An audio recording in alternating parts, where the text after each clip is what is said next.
Side में खड़ा रितेश तो बिल्कुल पागल ही हो गया था। उसे तो कुछ समझ ही नहीं आ रहा था। वो बोला, नामुमकिन, नामुमकिन, ये इतनी आसानी से लेवल कैसे पार करा सकता है। विपिन और रितेश दोनों इस स्कूल में एक साथ आए थे और हर बार उसके रिजल्ट विपिन से अच्छे आए थे। फिर वो अचानक इतना टैलेंटेड कैसे बन गया।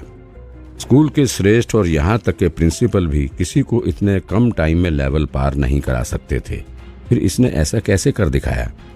मुद्दा सुलझ जाने के बाद माधव सर ने हाथ हिलाते हुए कहा, रितेश सर ने जानबूझकर अपने कलीग का नाम बदनाम करना चाहा। इसका मतलब ये दूसरे टीचरों की इज्जत करना नहीं जानते। मैं इस बारे में टीचर ग्रुप से रिपोर्ट करूंगा। वे तुम्हारा लाइसेंस रद्द करा देंगे और साथ ही साथ तुम्हें 100 कोड़े की सजा भी दी जाती है। रितेश ने सिर झुकाकर हाँ कहा। वो ऑर्डर मानना नहीं चाहता था, लेकिन उसके पास कोई और रास्ता भी नहीं बचा था। माधव सर ने आगे कहा, अभी तुमने एक टीचर होकर भी अपने फायदे के लिए दूसरे टीचर को फंसाना चाहा, इसलिए तुम्हारा लाइसेंस भी कुछ टाइम के लिए सस्पेंड किया जाता है। और गोविंद, आप एक श्रेष्ठ है, शिक्षा ब्यूरो के हेड हैं, लेकिन फिर भी टीचरों का भला करने की बजाय आपने उनके लिए मुश्किलें खड़ी की और एग्जाम के रिजल्ट के साथ छेड़छाड़ की। इसलिए आपको एक श्रेष्ठ और शिक्षा ब्यूरो के हेड की पोस्ट से हटाया जाता है। मैं आपके इस रवैये की जानकारी टीचर ग्रुप को दूंगा और वही डिसाइड करेंगे कि आपके साथ क्या करना है। टीचर ग्रुप के श्रेष्ठ भी विपिन की पुरानी दुनिया वाली शिक्षा मिनिस्ट्री के बराबरी के माने जाते थे। उनके पास भी टीचरों के लाइसेंस रद्द करने का अधिकार होता था। सजा सुनकर गोविंद सर फौरन बोले, माधव सर, हम इतने अच्छे दोस्त हैं, दोस्ती की खातिर ही सही मुझे तो छोड़ दें। गोविंद सर को लग रहा था कि उनकी सारी मेहनत बेकार हो गई थी। वो खुद ही तो माधव सर को यहाँ लेकर आए थे। उनका मकसद विपिन से उसका लाइसेंस छीनना था, लेकिन यहाँ तो उल्टा उसी के पैर पर चोट लग गई थी। आखिर में उसी को नुकसान हो गया। इससे बुरा और क्या हो सकता था। ये सब तुम्हारी ही गलती है बेवकूफ लड़के। अभी को देखकर उनका गुस्सा बढ़ रहा था। वो जितना सोचते थे उतना ही गुस्सा होते जाते थे। उन्होंने बढ़कर उसे 2 किक मारी, फिर भी उनका गुस्सा शांत नहीं हुआ। अगर अभी हाथ धोकर विपिन के पीछे ना पड़ा होता तो आज ये नौबत ना आती। अब तो ना सिर्फ विपिन उनके हर वार से बच गया, बल्कि यहाँ तो उल्टा उन्हें ही अपनी पोस्ट से हाथ धोना पड़ा। जो बेइज्जती हुई वो अलग।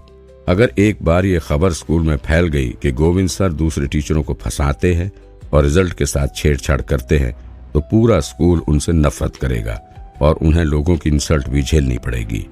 उसने ऐसा कुछ नहीं किया था, लेकिन कोई उसकी बात मानने के लिए तैयार ही नहीं था।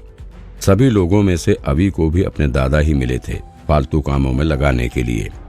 गोविंद की दोस्ती वाली बात सुनकर माधव सर बोले, छोड़ दूं? गोविंद सर, हम इतने सालों से दोस्त हैं, इसीलिए तो आपकी इज्जत का ख्याल करके ही आपको मैंने ये सजा दी है।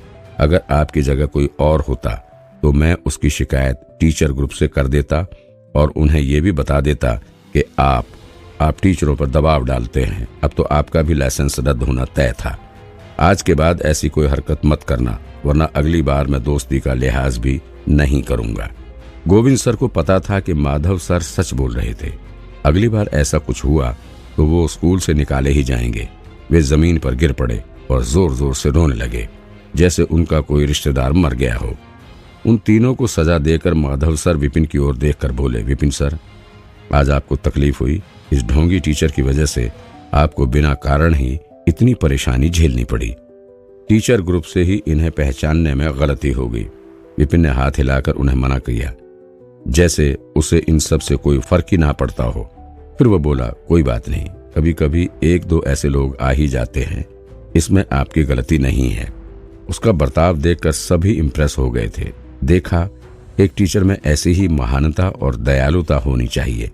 उसके बाद माधव सर ने एक बार फिर से गुस्से से गोविंद सर को देखा और बाहर जाने के लिए मुड़ते हुए बोले, चलो, मैं आज की घटनाएं टीचर ग्रुप को रिपोर्ट करने जा रहा हूँ। मैं आपको वहां के नतीजों के बारे में जरूर बता दूंगा। विपिन सर। फिर वो चले गए और रितेश और बाकी सभी को सही सजा मिल गई थी और सारे मामले भी सुलझ गए थे। इसलिए विजय आगे आया और मुस्कुराते हुए विपिन से बोला, विपिन सर, आप भी चलिए, आपको अभी भी मुझे पेंटिंग सिखानी है। ठीक है। सिर हिलाकर विपिन भी हॉल से बाहर आ गया और फिर बाकी लोग भी बाहर आ गए। सच पूछो तो वो आज बाल बाल बच गया। अगर सही टाइम पर मदान परिवार, विजय और भावना ना आए होते तो तो उसे इस मुश्किल से बाहर निकलने के लिए बहुत मेहनत करनी पड़ती। खासकर अरविंद वाला मुद्दा तो बहुत ही मुश्किल था। असल बात तो ये थी कि उसने किसी को पूरा सच अभी भी नहीं बताया था। अरविंद को बंद नाड़ी नहीं बल्कि पतली नाड़ी की बीमारी थी।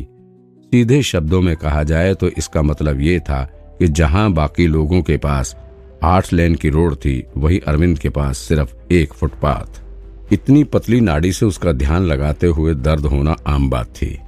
इसीलिए ही उसकी चेतना इकट्ठी करने की स्पीड भी कम थी और इसी वजह से उसका ऊपर के लेवल तक पहुंचना नामुमकिन था। उन दोनों बीमारियों में जमीन आसमान का अंतर था।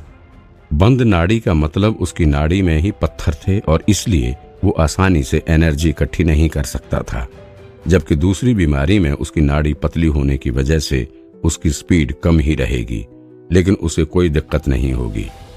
उस दिन की घटना के बाद उसकी पतली नाड़ियां चौड़ी हो गई थी और इसलिए उसके बाद वो आसानी से ध्यान लगा पाता था और इसलिए ही वो लेवल 1 स्टेज 4 तक पहुंच पाया था। लेकिन फिर भी उसका शरीर बहुत ही ज्यादा डैमेज हो गया था और लेवल 1 ही उसकी लिमिट थी और वो खुद से ही कभी भी लेवल 1 पार कर नहीं पाता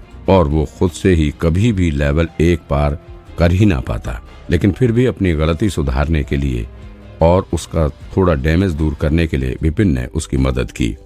उसने सोचा एक ही तीर से 2 निशाने लग जाएंगे और फिर उसके सिर से एक स्टूडेंट को पागल करने का दोष भी हट जाएगा। उसने अपनी लाइब्रेरी में से ही लेवल 1, 2, 3 की टेक्निक देख ली थी और कल रात को ही उसकी प्रैक्टिस भी की थी और उसकी चेतना भी साफ थी। इसलिए अरविंद को सही सलाह देकर उसे अगले लेवल तक पहुंचाने में उसे कोई दिक्कत नहीं हुई। अब उसके दिल पर से एक बड़ा बोझ हट गया था। फिर उसने एक गहरी सांस ली। अब से मुझे स्कूल से निकाले जाने का डर तो नहीं रहेगा। जब से वो यहाँ आया था तभी से उसके सिर पर निकाले जाने की तलवार लटक रही थी, लेकिन कुछ अच्छे स्टूडेंट्स मिलने के बाद थोड़ी देर के लिए खतरा टल गया था। पर आज तो हालात पूरी तरह से सुलझ गए थे। हॉल से बाहर आकर उसने रोहित और अक्षित दोनों को अपनी क्लास में साइड से पढ़ने का मौका दे दिया। उसके बाद ही मदान परिवार ने उसे जाने दिया। अरविंद थोड़ी देर तक विपिन को घूरता ही रहा। ये तो साफ था कि उसे विपिन की काबिलियत पर अब कोई शक नहीं रह गया था और वो भी विपिन की क्लास में वापस आने की बात कहने लगा। लेकिन विपिन ने उसे मना कर दिया। उसने मन ही मन सोचा, पुराने विपिन की वजह से तुम्हें नुकसान हुआ और मैंने आज उसे ठीक कर दिया। अब मेरा तुम्हारा हिसाब खत्म हुआ और अब मैं फिर उसी मामले में पढ़ना नहीं चाहता। विपिन पागल थोड़ी था। विपिन जानता था कि इज्जत कितनी बड़ी चीज थी। वो किसी को भी उसके मन मुताबिक जाने और उसकी इज्जत के साथ खेलने नहीं दे सकता था। ऐसे तो विपिन का नाम ही खराब हो जाएगा। विपिन का रिजेक्शन सुनकर अरविंद को बुरा लगा, लेकिन कुछ ही पल में उसने फिर हिम्मत की और कुछ सोचकर वो वापस चला गया। भावना, क्या तुम मुझे बता सकती हो कि एसोसिएट मास्टर टीचर कैसे बना जाता है? चलते हुए विपिन ने भावना से पूछा। इस घटना के बाद उसे समझ आ गया था कि इस दुनिया में अगर उसे अपनी जगह बनानी थी जहां लोग उसे परेशान ना कर सकें, तो उसे एक मास्टर टीचर बनना ही होगा। और मास्टर टीचर बनने के लिए उसे पहले एसोसिएट मास्टर टीचर बनना होगा। एसोसिएट मास्टर टीचर बस एक पोस्ट है, एक टाइटल है, जिसके लिए कोई एग्जाम वगैरह नहीं होता। ये तो किस्मत की बात है। अगर किसी मास्टर टीचर को आपका काम पसंद आया और उन्होंने आपको अपने साथ काम करने के लिए बुलाया, तो आप एसोसिएट मास्टर टीचर बन जाएंगे। ओह, विपिन ने सिर हिलाया। असल में एसोसिएट मास्टर टीचर की पोस्ट उसकी पिछली जिंदगी में एसोसिएट प्रोफेसर की पोस्ट जैसी ही थी। उन्हें कोई खास काम नहीं मिलता था, लेकिन उस मास्टर टीचर के वो शिष्य माने जाते थे और लोग उनकी बहुत इज्जत करते थे। विपिन ने आगे पूछा, तुम तो एक एसोसिएट मास्टर टीचर हो, फिर तुमने वो बुक स्टोर क्यों खोला? विपिन को हैरानी हुई थी ये जानकर कि भावना एक एसोसिएट मास्टर टीचर थी।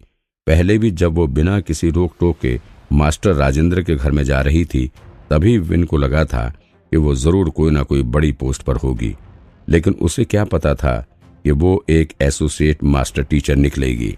और तो और एक एसोसिएट मास्टर टीचर होने की वजह से ही उसकी बात स्कूल के बाकी हर टीचर से ज्यादा मानी जाती थी, यहाँ तक कि श्रेष्ठों से भी ज्यादा। फिर उसने एक बुक स्टोर क्यों खोला था?